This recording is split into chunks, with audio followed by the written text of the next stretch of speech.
pure grace in an undeserving world.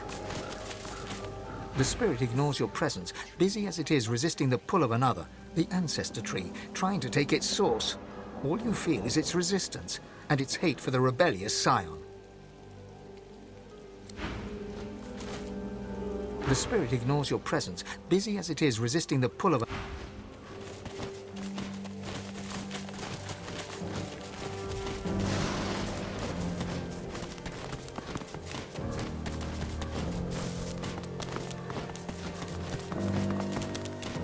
I've spotted something. And you! Help! I'm down here! A mind of this magnitude shouldn't be cursed to live like this. Don't worry. There's nothing funny about me.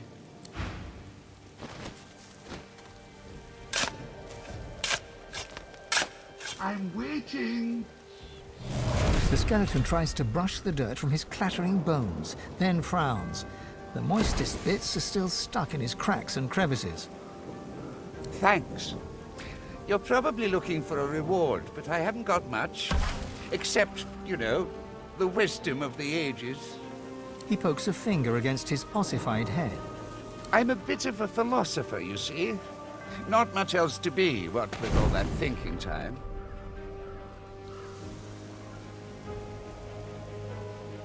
Oh, but I don't just go around giving knowledge away like a common medium.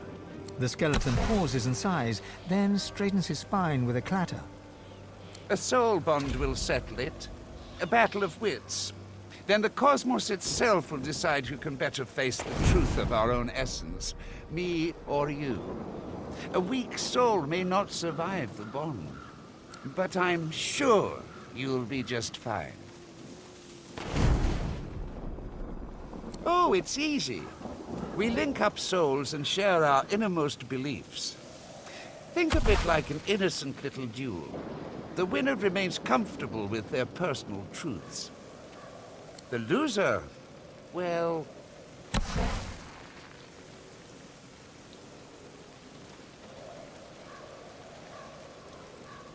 Oh, how fun. Just touch this bone on my rib cage here, right over where my heart would be, if, well, you know. You reach for the rib in question, but nothing feels different. Not until you try to pull your finger away, and it remains glued to the bone. All right, mister. Deep thought. First up, our purpose in life. I say it's to accumulate knowledge. Pretty great answer, eh? Can you do better than that? His jaws clack together in a show of self-assurance.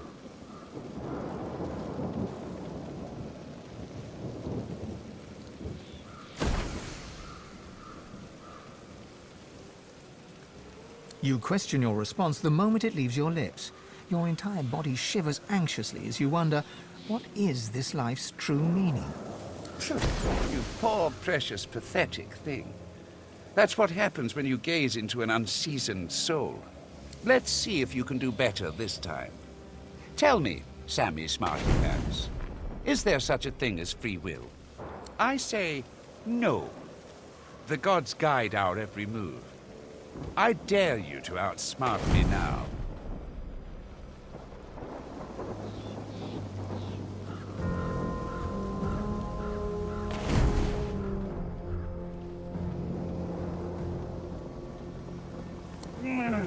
How could I have been so simple when the truth is so vast?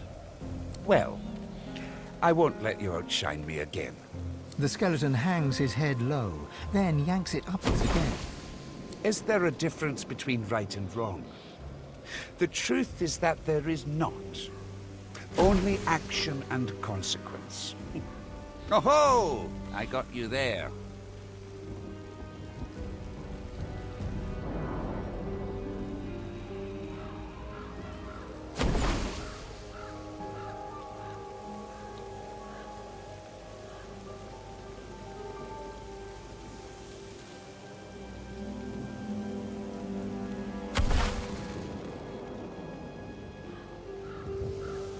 You feel the bond break between your finger and the skeleton.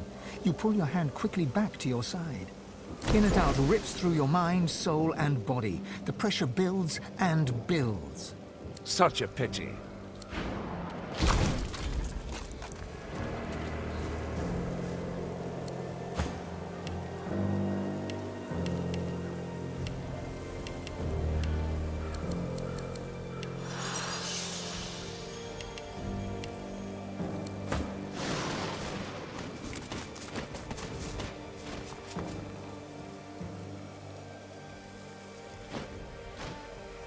If it ain't Francis Philosopher, looks like you recovered from your existential crisis. I hope you find that wisdom you're looking for.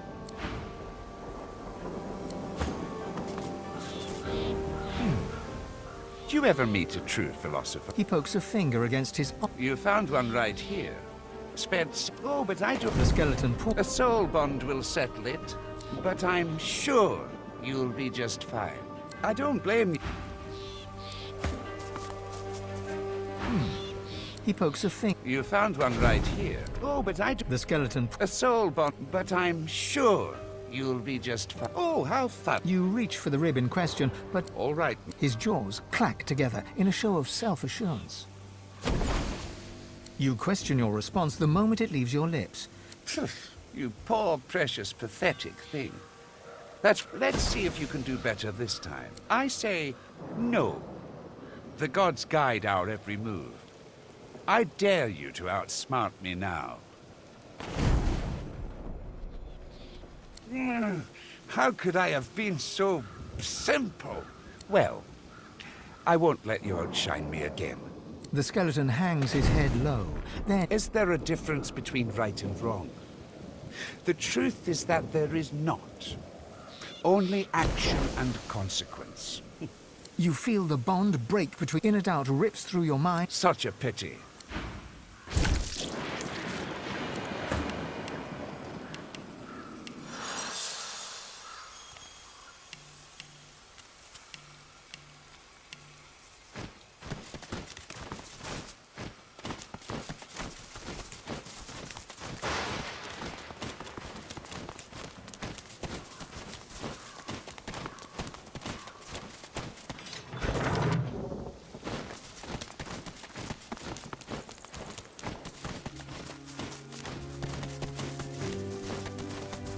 What's this?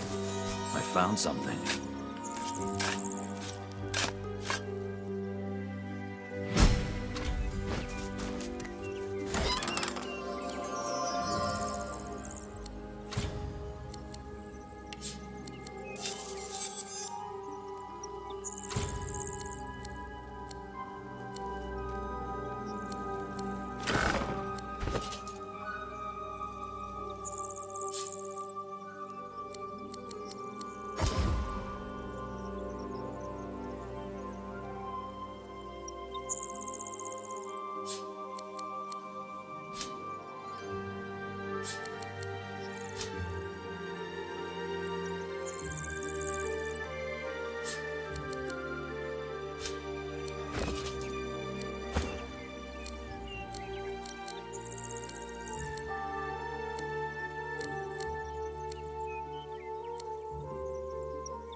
A man paces back and forth, puffing anxiously on a pipe.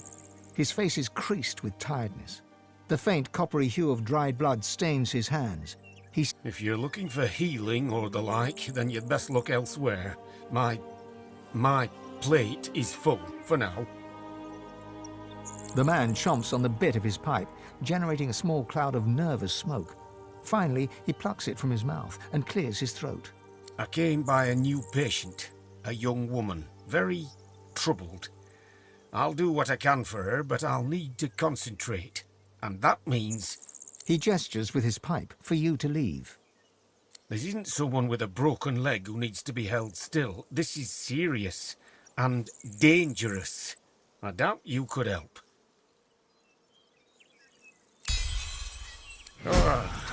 Fine. You can help. Take this key and go to the cellar. I'll join you there. Just be careful. It's clear she's a powerful sorcerer, but also whatever she was subjected to has warped her, in body and mind. I have her locked up for good reason.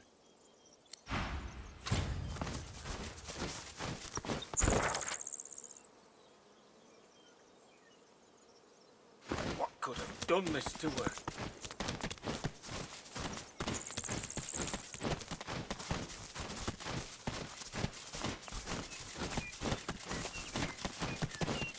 I've spotted... It's true what the old miss told me. Victor, she said, you can't gamble forever. It's only a matter of time before your luck runs out. Bless her heart. The skeleton is old enough for flies to have eaten its flesh, though some of its owner's clothing still remains intact, including a belt with a gleaming buckle. The bones look properly intact, though its skull is askew, as if the skeleton is looking in a direction it shouldn't be able to. The belt may have been gnawed by rodents and reptiles, but the name engraved on its buckle is unmistakable: Victor. You see no blood or signs of struggle. The surrounding vegetation is green and healthy. Here's one corpse that never got a proper burial. Never was good at...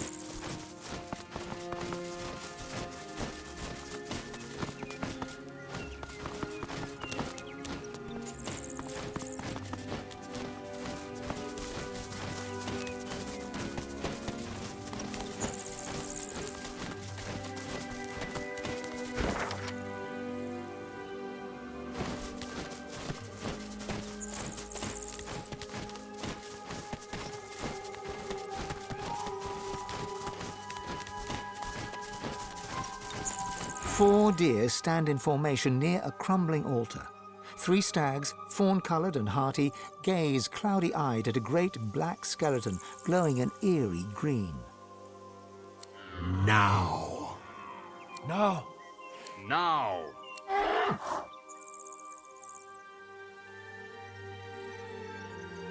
The three fawn-coloured stags shake their antlers. The clouds clear from their eyes. Huh? What? Where are we? You, vermin, always treading where you are least wanted. In...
The stag nuzzles you, its soft, downy snout pressed into your side. Snuggle, friend. Thank you. On the double. I don't mean to fawn, but without you, that thing would have... Well, I don't know. But I feel like I could eat a whole bloody cow. Is it really dead? If you hadn't come when you...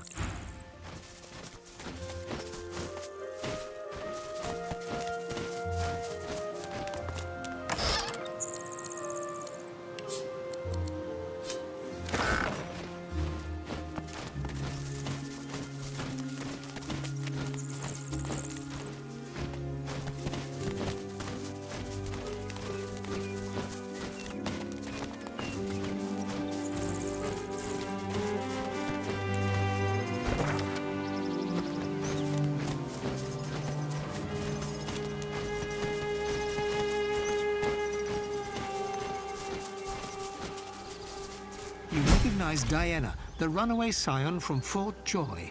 Her face looks different, alight with fervor. You! I warned you not to follow! You... accident. You... Her face, tight with rage, suddenly slackens. She winces. Forgive. The armor warns of thieves. I do not expect friends.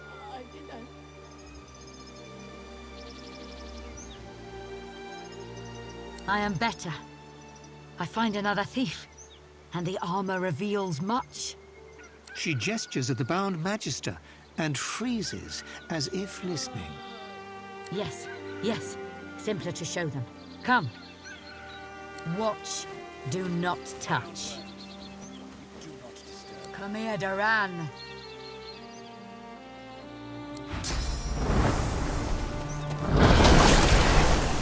The Magister's scream bubbles beneath putrid gas and is cut suddenly short. The corpse rocks gently, as if shifting in sleep, and then splits to release surging vines. The creepers knit silently together to weave a pair of gauntlets. Do you see now? It is a marvel.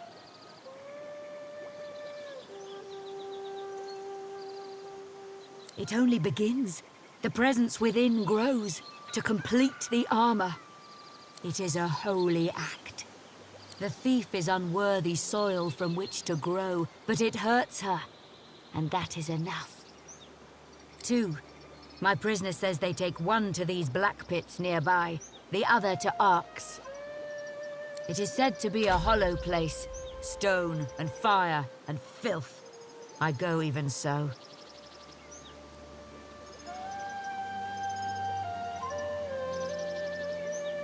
Not my plans, its plans, the presence within. It shows me such things. A world where we are not prey, but hunters. A world where... She grasps her head as if trying to clear it. It is for us to know.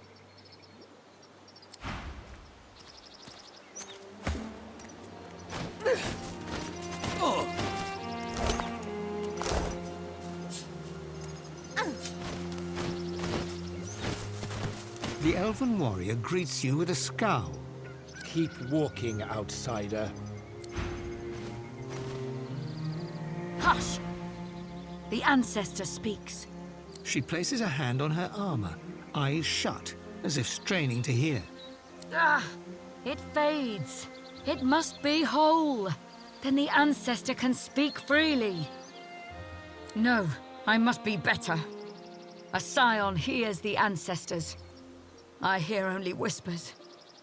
The armor must be complete. Then the ancestor helps us. Helps all.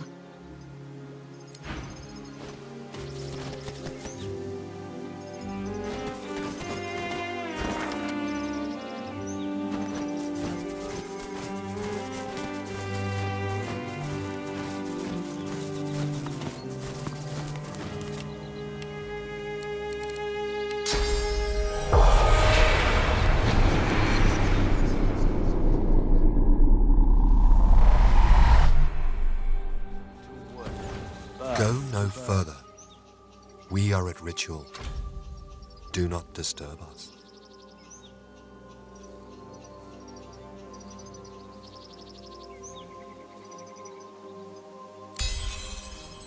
Enter then. Keep respect. 3 battle-weary elven warriors make ritual over the body of a fallen comrade. They're chanting low and fierce. The pain of their loss is manifest in every word. Blood to earth, to wood, to birth. The blood of Sarius to this earth. The tallest, strongest elf, whom you take to be the leader, acknowledges your presence with the tiniest tilt of her head, then turns back to the task in hand. She places the tip of a long-bladed spear on poor dead Sarius's chest bone.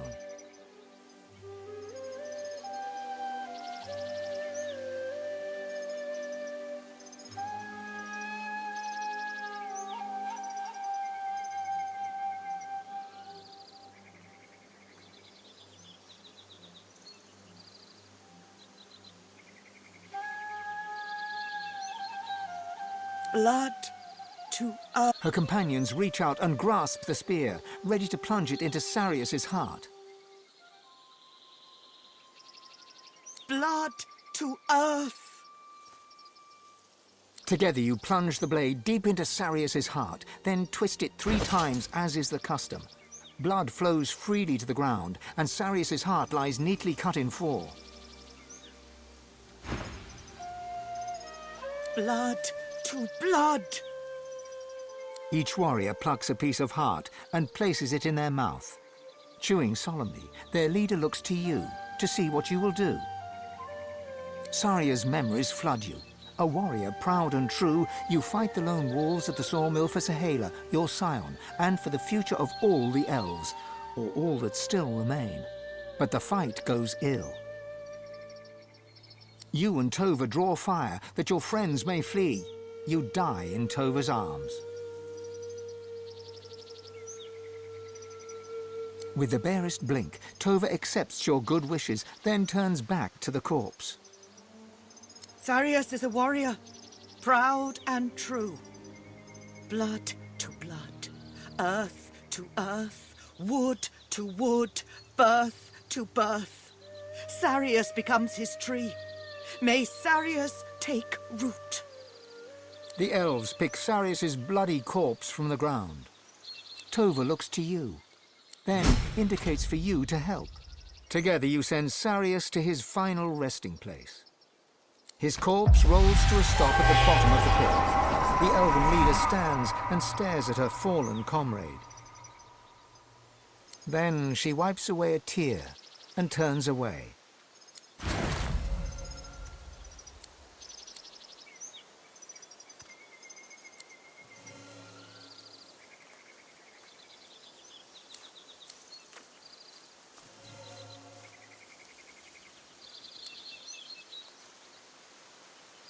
Once all are well, once more we take the mill. And kill the lone wolves all.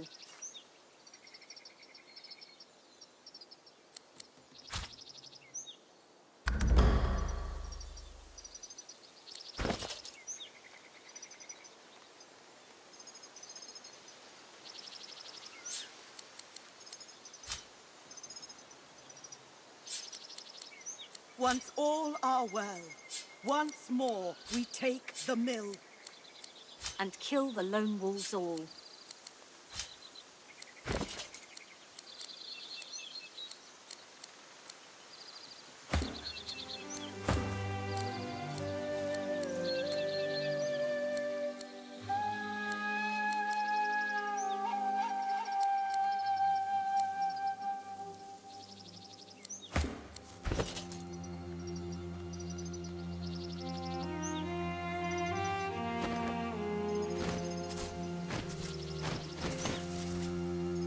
The tall elf stares into the pit with dry, bloodshot eyes, her face betraying no emotion.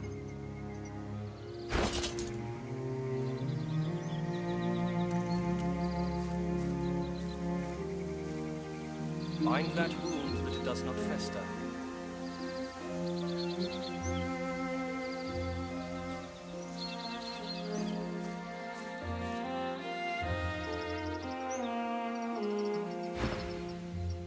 we lose too much.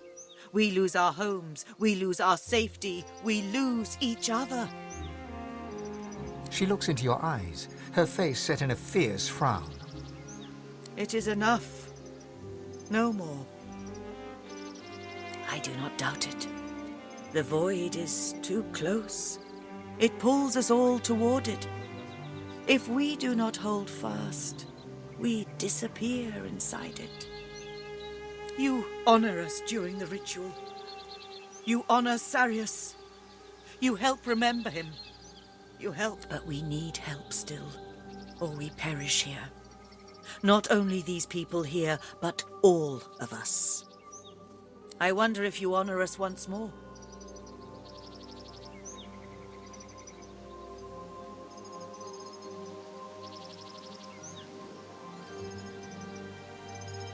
It is something of great importance to me and to my people. Our home forests are gone. The great trees are cut to pieces. The memories inside them nearly lost. They become nothingness unless we find our scion. She is... Her voice catches in her throat. She is my daughter. Her name is Sahela, and she is taken from us. That is why we come here. That is why we lose Sarius, to find her. If she is lost, if our scion is lost, all our people are lost. She is everything. Her eyes narrow, her fists clench, and her mouth tightens to a thin line. Do you know the lone wolves? Then you know the risk. We come here to get her back, to bring her home. She is everything to me. She is everything to us. You honor us.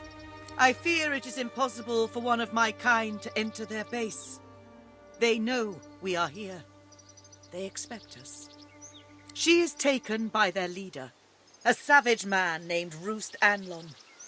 I do not know why, but I know she must return to me. If I lose her, I cannot lose her. We plan another assault. We cannot give up. It is better for us all to die than for Sahela to be lost. I only hope perhaps you find her before then. Good luck.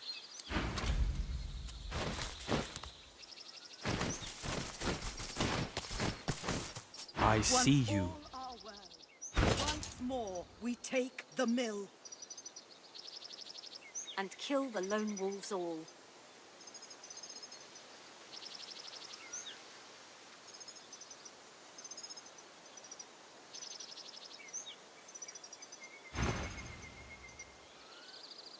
We are in ritual for our comrade Sarius, dead at the hand of a lone wolf.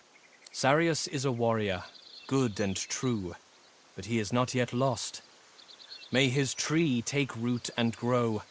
This is no well of souls. It is but a hastily dug pit. We stand ritual in this moment more in hope than faith. I fear the future if our trees do not take root. Our lands fell beneath the mists of death, and many trees are lost. Without our trees, we too, we elves, are lost. I see you. The ritual is complete. I see you. I see you.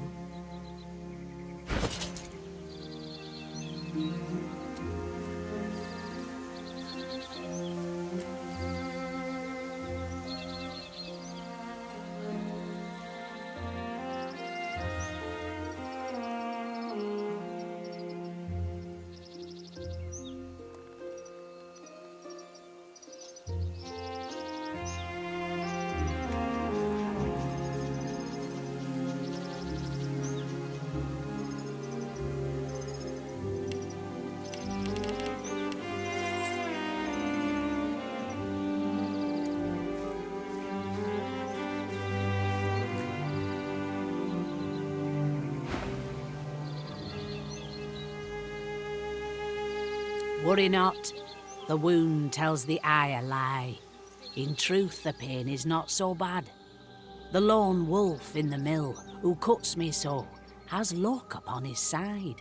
For now, not so our own dear Sarius. If his tree may grow, perhaps he may find rest. The shaman knows about these things, not I. Heal your wounds. The tree-form spirit slowly, oh so slowly, becomes aware of you. When he speaks, it's low and slow. He grumbles, as if in discomfort or in pain. I see you. A lone wolf took my life as I tried to take hers. She fought the battle well, at least as well as I. The mill ran red with blood. Much of it was mine. No, not at all. This pain right now is from taking root. This pain is good. Talk your way inside. Talk gently and tell lies. Or creep and crawl. There is a way, a secret way inside. Search and you will find. Fight if fight you must, but do not dare to hope to kill them all. But if you can, please kill them all. With a last great creaking groan, he returns to the business of securing his roots and takes his leave of you.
The shaggy dog keeps his distance, wary eyes sizing you up as his hackles rise. You run away, everyone here run away, all run from something. Like sticks, balls? Understand, I understand. I ran away from bad man. Very bad man. Man wanted to make me spider food. I know, I can sniff good and bad, Riker bad.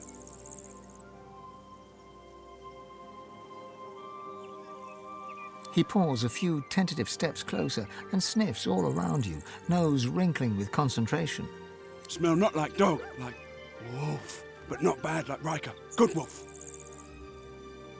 He bounds forwards and licks your face effusively. His breath stinks of graveyard clay and ancient bones. Immediately, you feel an allergic reaction developing on your cheek, hot red blotches spreading in an angry rash. The dog scurries away to sniff about the area, leaving you with his approval and an itchy face.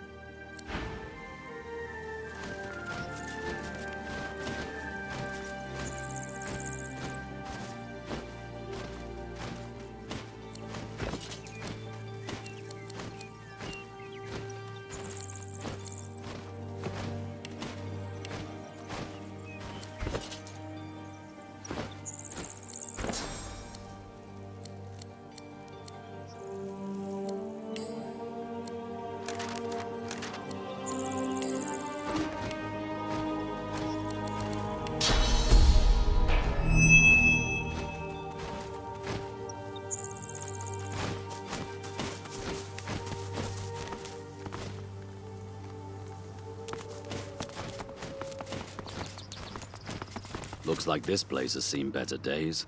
Much better days.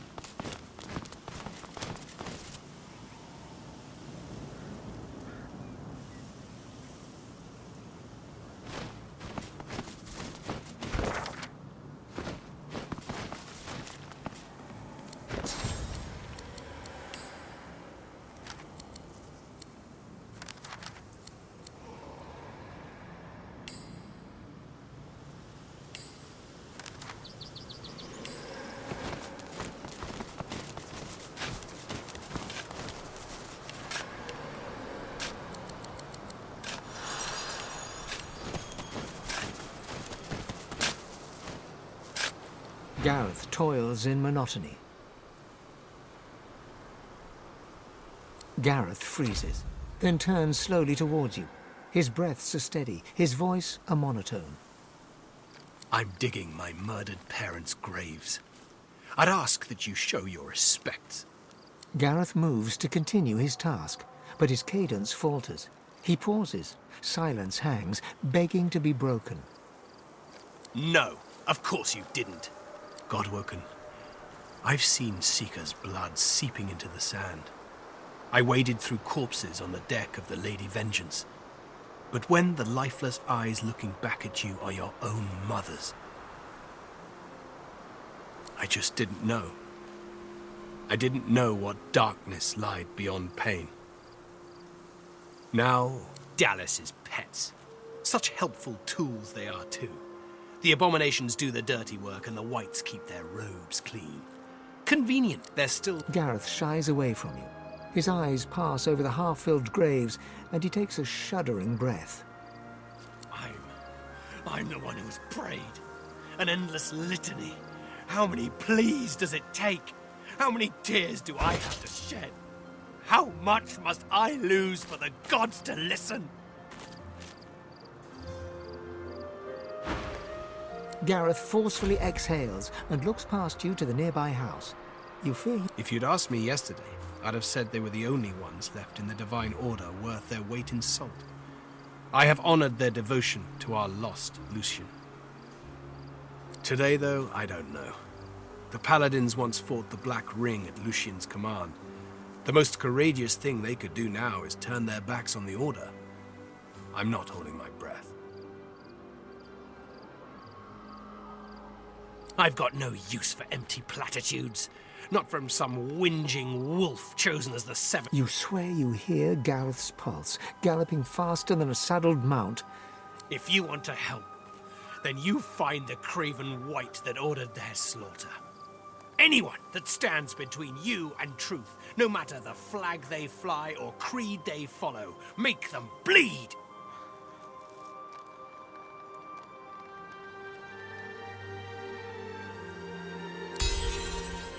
His clenched jaw tightens further, and then, in an instant, Gareth's guard is broken. Tears well in his eyes. With every blink, a pearl of grief falls to his cheeks. My parents, they did nothing to deserve this. They were good. Honest. More honest than me. I'd give my own life to bring them back. I never got that last chance to tell them I loved them. I never got to say goodbye. You're right. There's nothing more to be done here. Lucian, forgive me. And please, Godwoken, please forgive me too.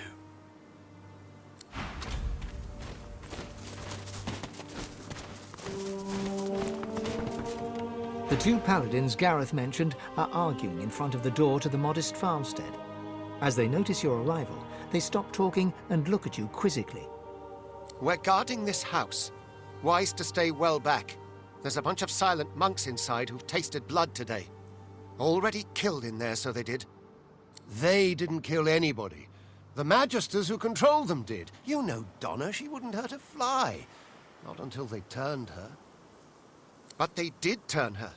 And now she's not Donna anymore. Get it through your head. The poor creature should be put down. No, wait!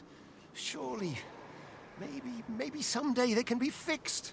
When all this source nonsense is over. The other paladin rolls his eyes and shakes his head as he turns to face you. In any event, it's our business, not yours. You just stay well away from the door and you'll be perfectly safe. You can't do that.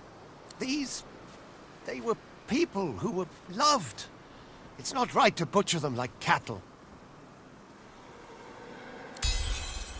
You're right. Here, take the key. We'll leave you to it.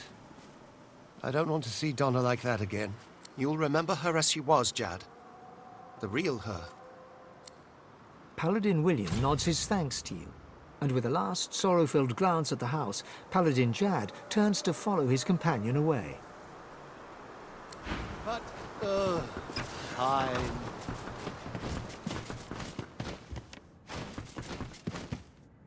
The silent monk looks like she was only recently converted.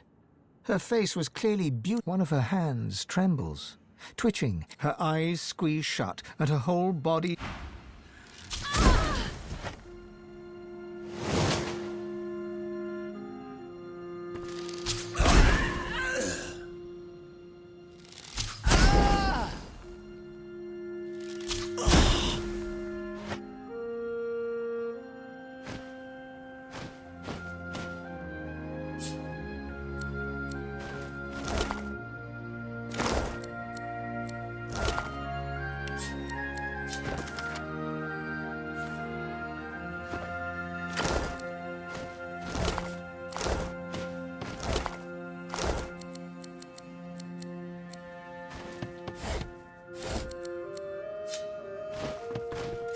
May Gareth always choose the right path.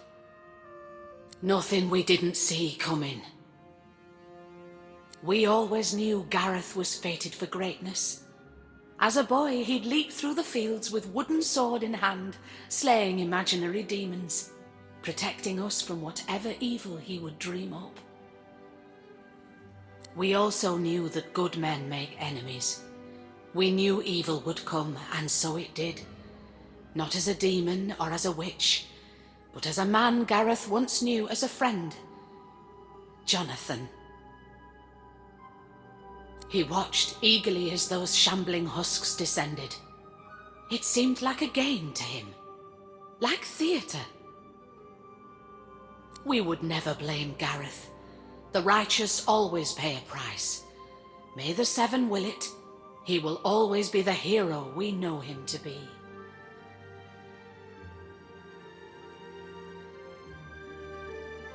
We always want to believe in each other. It's what separates us from the void. It's what makes our existence worthwhile.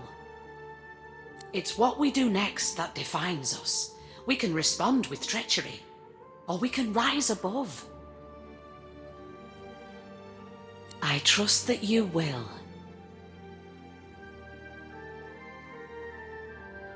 Gareth did his duty. We felt it was only right that we did ours. The farm was always a safe space for sorcerers needing refuge. They deserved a haven, and so we gave them one. Our guests were usually frightened, shy, grateful. They never used their source, so the Voidwoken never came. The last one, though, she wasn't like the others. A lizard named Hanag. We housed her and fed her. Robes like a wizard's, voice like a queen's. Voidwoken appeared before long, and she clearly drew the Magister's attentions. Our fates were written.